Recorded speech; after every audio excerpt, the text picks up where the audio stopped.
Hello anime के दीवानों, स्वागत है तुम्हारा दी गोजो एक्सप्लेन चैनल पर। और आज हम कवर करने वाले हैं गाचा कुटा का एपिसोड नंबर 3।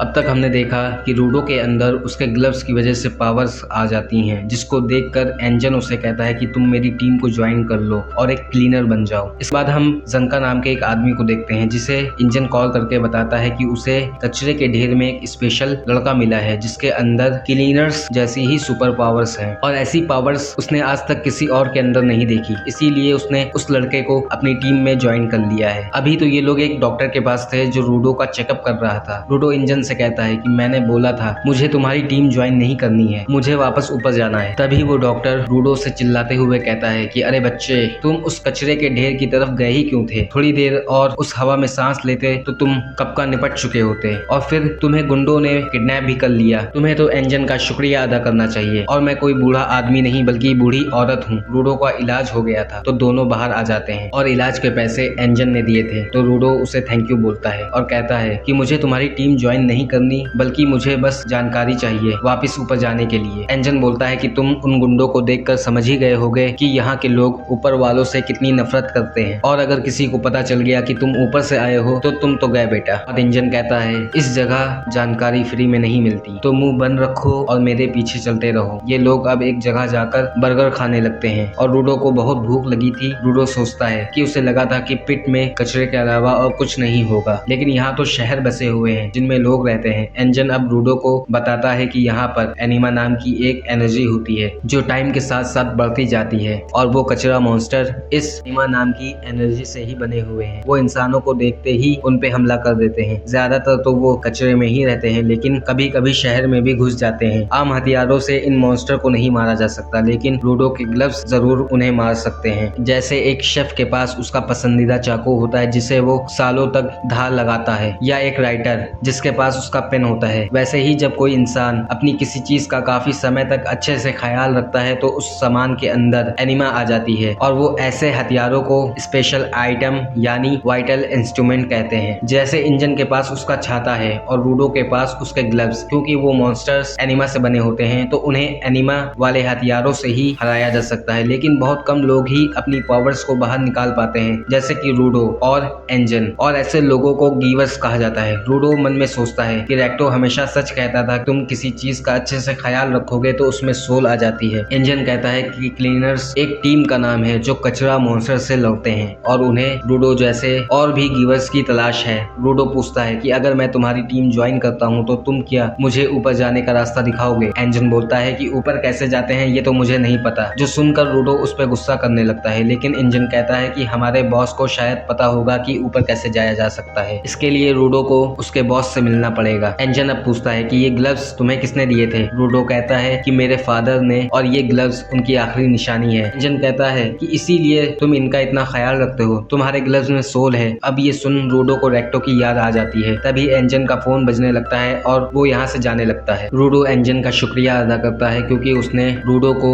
बचाया था। रूडो एंजन का शुक्रिया अदा करता है। एंजन उसे पैसों की एक पोटली भी देता है। ये पैसे उसे रेक्टो के कपड़े बेचने से मिले थे और इनमें से ही उसने हॉस्पिटल और खाने का बिल चुकाया था, जो सुनकर रूडो गुस्सा हो जाता है। एंजन कहता है और वैसे भी तुम्हें उन कपड़ों में लोग तुरंत पहचान जाते कि तुम ऊपर से आए हो। खैर, मैं तुम्हारे होने वाले ट्रेनर से मिलने जा रहा हूँ, तुम यही मेरा इंतजार करो। रूडो मन में सोचता है कि एक बार मुझे ऊपर जाने का रास्ता मिल जाए, इसकी टीम को तो मैं लात मारकर यहाँ से चला जाऊंगा। तभी यहाँ एक बिल्ली आती है और रूडो की पैसों की पोटली उठाकर भागने लगती है। रूडो उसका पीछा करता है और एक गली में जाता है और वहाँ रखी एक लाठी को उठा के भागने लगता है और बिल्ली को पकड़ लेता है और पोटली ले लेता है। असल में ये लाठी जंका की थी, जो रूडो से लाठी वापस मांगता है। रूडो सोचता है इसे ये फालतू की लकड़ी क्यों चाहिए, तो जंका रूडो को धक्का मार के वो लाठी छीन लेता है। रूडो उसके कपड़े पर लगा बैज देखकर समझ जाता है कि ये आदमी भी एंजन की तरह ही एक क्लीनर है और इसका स्पेशल आइटम ये लाठी है। जंका अब उस लाठी को घुमाते हुए कहता है कि तुम्हारी हिम्मत कैसे हुई मेरे खजाने को चुराने की, तुम्हें तो सब सिखाना पड़ेगा। वो अपनी लाठी को लोहे की रॉड में ट्रांसफर कर लेता है और रूडो पर अटैक कर देता है और कहता है कि चोरी करने का अंजाम मैं तुम्हें बताऊंगा रूडो। अब रूडो पूछता है कि तुम्हें मेरा नाम कैसे पता? जंका कहता है कि एंजन ने तुम्हारे बारे में मुझे सब बताया है और मैं तुम्हारा नया ट्रेनर हूँ। जंका कहता है कि सोचा नहीं था कि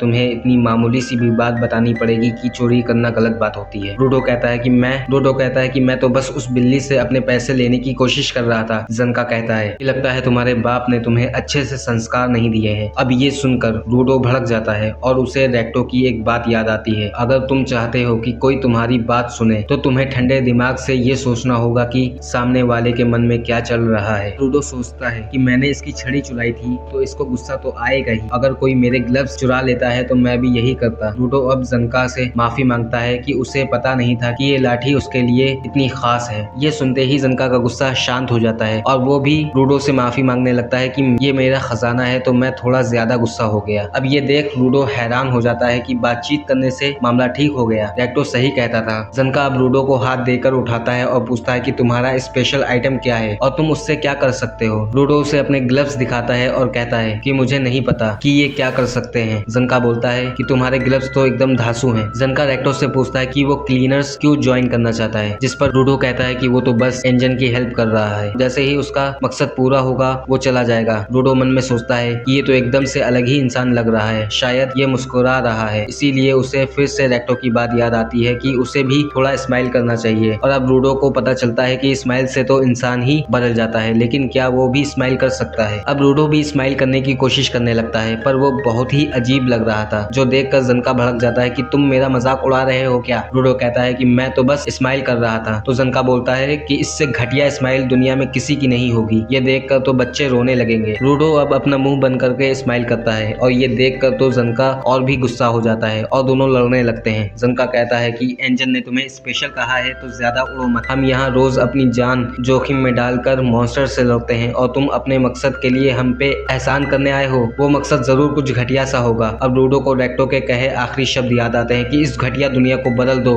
रूडो अब गुस्से में कहता है कि तुमने मेरे मकसद को घटिया कहा, मैं इसके लिए कुछ भी कर सकता हूँ, तो तुम अपनी जुबान संभाल कर बात करो। दोनों अब लड़ने को तैयार हो जाते हैं। जनका अपनी लाठी को ट्रांसफर कर लेता है और रूडो पास के एक डस्टबिन में से एक रॉड निकालकर उसमें एनर्जी भर देता है। ये देखकर जनका हैरान हो जाता है क्योंकि उसे लगा था कि रूडो का स्पेशल आइटम उसके ग्लव्स हैं, लेकिन इंजन ने जनका को एक बात नहीं बताई थी कि एक इंसान के पास सिर्फ एक ही स्पेशल आइटम होता है और वो सिर्फ उसी को ट्रांसफर कर सकता है। लेकिन रूडो के साथ ऐसा नहीं है। उसका स्पेशल आइटम उसके ग्लव्स हैं, लेकिन उनसे वो जिस भी चीज को छूता है वो उन्हें भी ट्रांसफर करके अपना हथियार बना सकता है और ऐसी पावर अकेले सिर्फ रूडो के पास ही है। ये देखकर जनका समझ जाता है कि रूडो किसी भी चीज को छूकर उसे वाइटल इंस्ट्रूमेंट में बदल सकता है। इसीलिए एंजन ने रूडो को स्पेशल कहा था, लेकिन फिर भी जनका को यकीन था कि रूडो उसे नहीं हरा पाएगा। तभी उसकी लाठी ऊपर से आके गिरती है और रूडो को तो ये पता भी नहीं चलता कि उसने ये ऊपर कब फेंकी थी। जनका अब रूडो पे हमला कर देता है और रूडो उसके सामने थोड़ा स्लो पड़ रहा था। रूडो अब जनका के गाल पर मारता है पर उसे कुछ नहीं होता और वो रूडो को नीचे गिरा देता है। इसके बाद जनका नोटिस करता है कि उसके गाल पे तो पॉटी लगी थी, यानी कि अब तक रूडो एक टॉयलेट क्लींजर को यूज कर रहा था। रूडो पूछता है कि ये क्लींजर क्या होता है, तो जनका कहता है कि अरे जिससे टॉयलेट साफ करते हैं। रूडो कहता है कि मुझे कुछ नहीं पता, अब मेरी बारी है बदला लेने की, और वो जनका पर उस क्लींजर से अटैक करने लगता है और जनका खुद को पॉटी से बचाने की कोशिश करता है और यहाँ से भागने लगता है। रूडो सोचता है कि पता नहीं ये क्या चीज है, लेकिन इससे जनका डर के भाग गया है और वो जनका के पीछे पड़ जाता है और जनका का पीछा करने लगता है। जनका काफी देर तक भागता है और आखिर में रूडो उस पर हमला करके उसके सारे कपड़े गंदे कर देता है। थोड़ी देर बाद यहाँ इंजन आ जाता है और बोलता है कि लगता है तुम दोनों में दोस्ती हो गई है, और वो इनके बीच क्या हुआ ये जानकर जोर जोर से हंसने लगता है कि रूडो तुमने जनका को पॉटी से पूरा नहला दिया। ये बात सोचकर जनका अपना मुंह छुपाकर बैठा हुआ था। अब रूडो ये बात जानकर सदमे में था कि इतनी देर से वो पॉटी से लड़ रहा था। इंजन कहता है कि जनका एक अमीर बाप की औलाद है और तुमने उस पर पॉटी लगा दी। खैर जो भी हो, जनका ही अब तुम्हारा ट्रेनर है। ये हमारा सबसे काबिल गीवर है जिसे वाइटल इंस्ट्रूमेंट की काफी समझ है और ये तुम्हें भी सिखाएगा। जनका ये सुनकर हैरान हो जाता है कि इंजन मुझे काबिल समझता है। और इसी के साथ ये एपिसोड होता है खत्म। तो दोस्तों अगर आपको एपिसोड अच्छा लगा हो तो सब्सक्राइब करें और नेक्स्ट एपिसोड के लिए कमेंट करें एपिसोड नंबर 4। तब तक के लिए गुड बाय।